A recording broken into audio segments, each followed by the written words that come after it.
बिस्मिल्लाहिर्रहमानिर्रहीम। अस्सलाम वालेकुम दोस्तों, एक नई वीडियो के साथ हाज़िर हैं। चले अपनी वीडियो स्टार्ट करते हैं। जब आप फाइटर जेट्स के बारे में सोचते हैं तो आपके ज़हन में जो ममालिक के नाम आते हैं वो है अमेरिका, रशिया, यूरोप के जहाज़ हैं, फ्रेंच जहाज़ हैं। आपके ज़हन में आता है F-16, F-18, euro fighter, MiG-35, Su-35, Rafale वगैरह। लेकिन एक ऐसा मुल्क भी है जिसने एक ऐसा जहाज़ बनाया कि जो कि इन सब के साथ कम्पीट करता है, और हर जगह जहाँ पे भी जहाज़ लेने की बात होती है तो वो मुल्क जो है इस जहाज़ को भी कंसिडर करता है, और वो है सैब ग्रिपन। सैब ग्रिपन स्वीडन का बनाया हुआ जहाज है। स्वीडन की डिफेंस इंडस्ट्री बड़ी ज़बरदस्त है, बड़ी टेक्नोलॉजिकली एडवांस है, और जिसकी वजह से स्वीडन ने भी आप कह सकते हैं कि एक जहाज बनाया, और स्वीडन बड़ी देर से जहाज बनाता आ रहा है। स्वीडन की एरोस्पेस इंडस्ट्री बड़ी पुरानी है और वो काफ़ी एडवांस जहाज जो है वो अपने टाइम के हिसाब से जो है वो बनाते आ रहे हैं। आज हम जिस जहाज के ऊपर बात करेंगे वो सैब ग्रिपन, उसका मॉडल ई है। ये जो मॉडल ई है ये सैब ग्रिपन जहाज का सबसे एडवांस मॉडल है, और इस वक्त सिर्फ दुनिया की एक कंट्री जो है वो उसको यूज़ कर रही है, और उसका नाम है ब्राज़ील। इसकी जो फर्स्ट फ्लाइट हुई थी वो जून 15, 2017 के अंदर हुई थी। जो लास्ट मॉडल इसका था सी मॉडल, ये उससे थोड़ा सा बड़ा है, और इसका जो फ्यूजलाज है वो उससे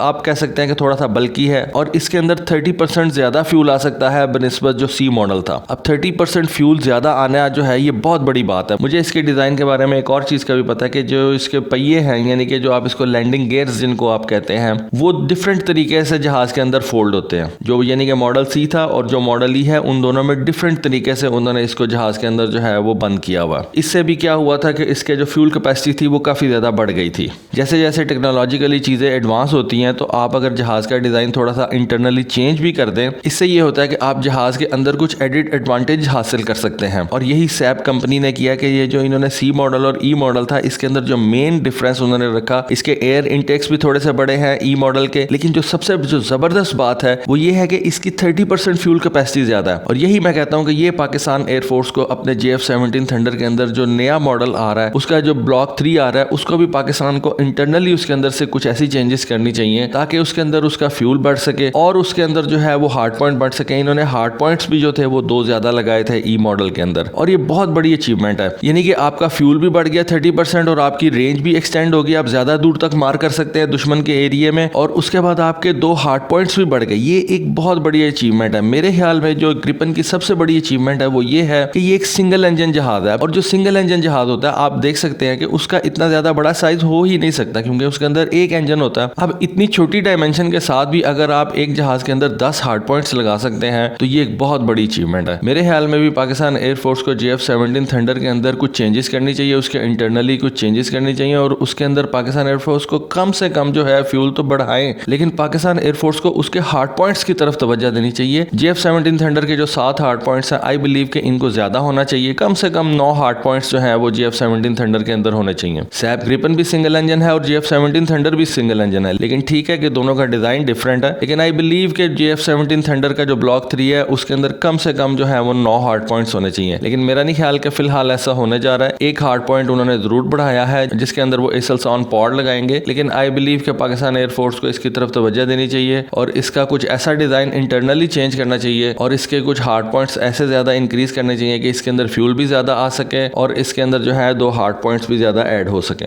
इस वक्त ब्राजील के पास 36 सैब ग्रिपन्स हैं, और ये जो F मॉडल है यानी कि जो 2 सीट मॉडल है वो इस वक्त डेवलपमेंट में है। स्वीडन की एयरफोर्स ने भी 60 न्यू सैब ग्रिपन ई जहाजों का ऑर्डर जो है वो दे रखा है, और जिसमें से पहला जहाज आई बिलीव के स्वीडिश एयरफोर्स के हवाले कर दिया गया। लेकिन स्वीडन की एयरफोर्स ने कहा है कि ये जो सैब ग्रिपन के C और D मॉडल हैं ये 2030 से बियॉन्ड भी उनके पास चलेंगे। अच्छा, मैं हार्ड पॉइंट्स की बात कर रहा था, एक बात मैं आपको और बता दूं कि ये जो सैब ग्रिपन ई मॉडल है ये 7 मीटियोर मिसाइल उठा सकता है, और इसके अंदर एईसा रेडार लगा हुआ है, और कहते हैं कि ये जो इसका एईसा रेडार और ये जो 7 मीटियोर मिसाइल्स हैं ये एक डेडली कॉम्बिनेशन है। उसके बाद इसके अंदर उन्होंने IRST भी लगाया हुआ है। इसके अंदर उन्होंने सैब ग्रिपन के जो C और D मॉडल था उससे बेहतर उन्होंने इलेक्ट्रॉनिक वॉरफेयर सिस्टम लगाया हुआ है। अब ये जो गेम रह गई ये 3-4 चीजों की रह गई है जहाजों के अंदर। आपके पास अच्छा BBR मिसाइल होना चाहिए, उसका एईसा रेडार के साथ अच्छा कॉम्बिनेशन होना चाहिए, यानी कि दोनों की सिनर्जी बड़ी जबरदस्त होनी चाहिए। उसके बाद अगर आप IRST ऐड कर दे तो ये एक एडिड बेनिफिट है, लेकिन आपका जो इलेक्ट्रॉनिक वॉरफेयर सिस्टम है जहाज के अंदर वो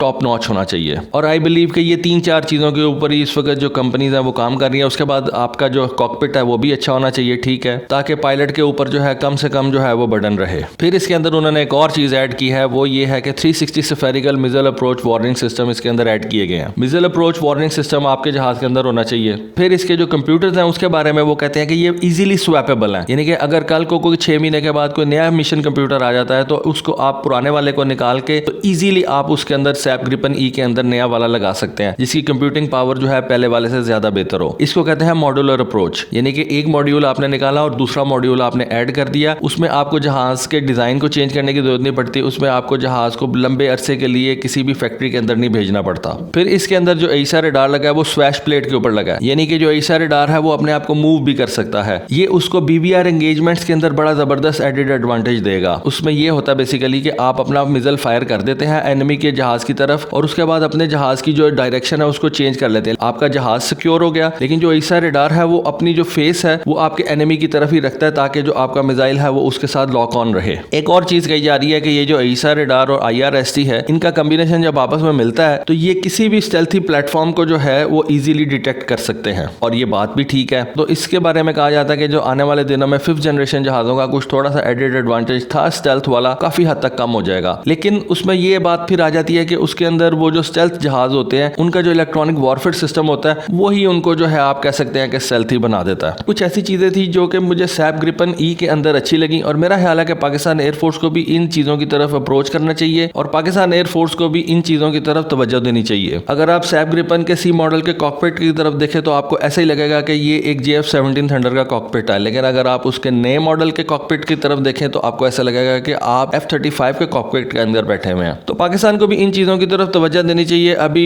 JF-17 थंडर का जो ब्लॉक 3 है वो ठीक है, बन तो गया है, लेकिन उसके अंदर आप डेफिनेटली टाइम के साथ साथ चेंजेस लेके आ सकते हैं क्योंकि टेक्नोलॉजी कभी भी स्टॉप नहीं होती। तो आप इसके बारे में क्या समझते हैं, प्लीज अपनी राय से जरूर आगाह कीजिएगा। आज के लिए बस इतना ही। Thank you. Allah Hafiz.